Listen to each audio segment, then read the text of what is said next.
fera encore une marche pacifique.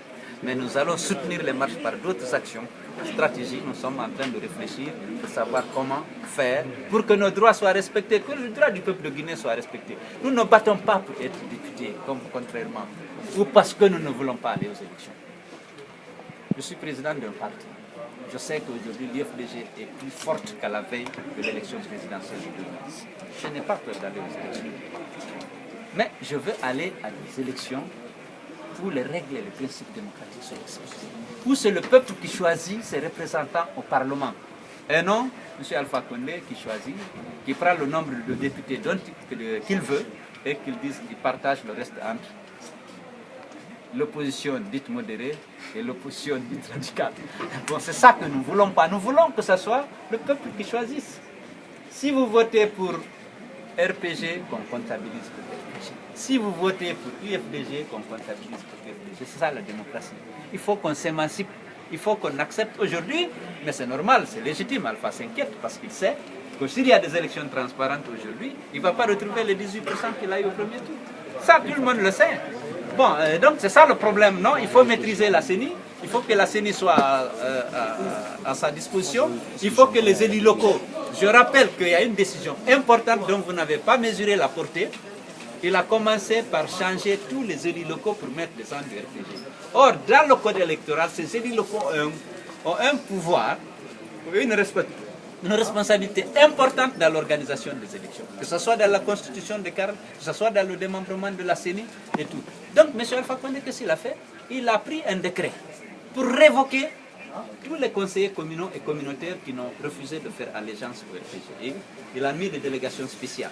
Je rappelle que la délégation spéciale, la durée légale, c'est pour 6 mois. Aujourd'hui, il y a 2 ans qu'ils sont là, personne n'en parle. Parce que ce n'est pas un monsieur qui a le souci de respecter et de faire respecter la loi, comme il a dit lors de son serment.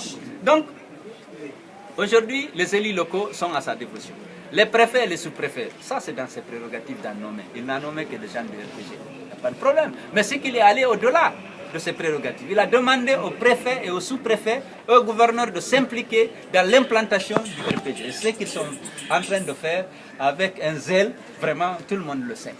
Les élus locaux sont avec lui, la CENI est avec lui, l'opérateur c'est lui qui a choisi, à l'insu de toute règle de transparence. En ces conditions, il veut aller aux élections. Aujourd'hui, dans les quartiers, vous suivez la pagaille qu'il y a. Personne ne peut vous dire s'il s'agit d'un recensement ou d'une révision. Pourquoi tant d'ambiguïté?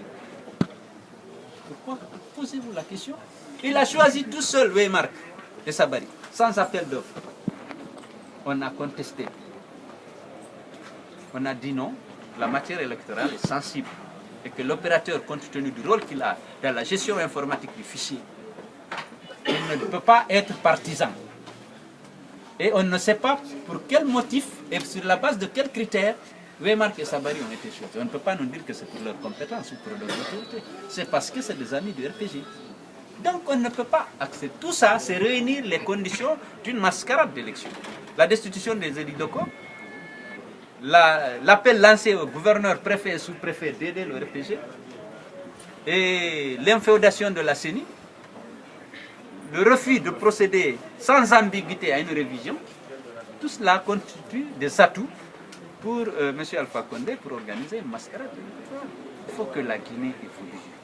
Nous sommes et puis un État adulte, 50 ans d'indépendance. C'est vrai, nous avons pris de l'État, mais on aurait pu, s'il y avait une volonté politique réelle, le rattraper en un an. Imaginez tout l'espoir suscité par cette élection présidentielle, qui a été réalisée après combien de combats, combien de sacrifices. Le 28 septembre, janvier 2007, combien de fois les jeunes se sont battus pour l'avènement de cette démocratie?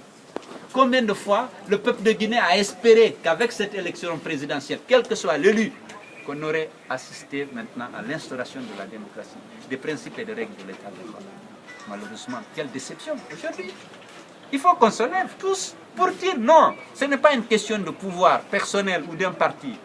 Il faut que l'État de droit soit instauré, la démocratie instaurée. Et puis il faut que les Guinéens acceptent de se respecter, de dialoguer, pour trouver des solutions à nos problèmes. Une partie ne peut pas dire j'impose à tout le monde ce qu'il faut faire. Il faut qu'on soit un peu de bonne foi. Ce président, justement, vous parle.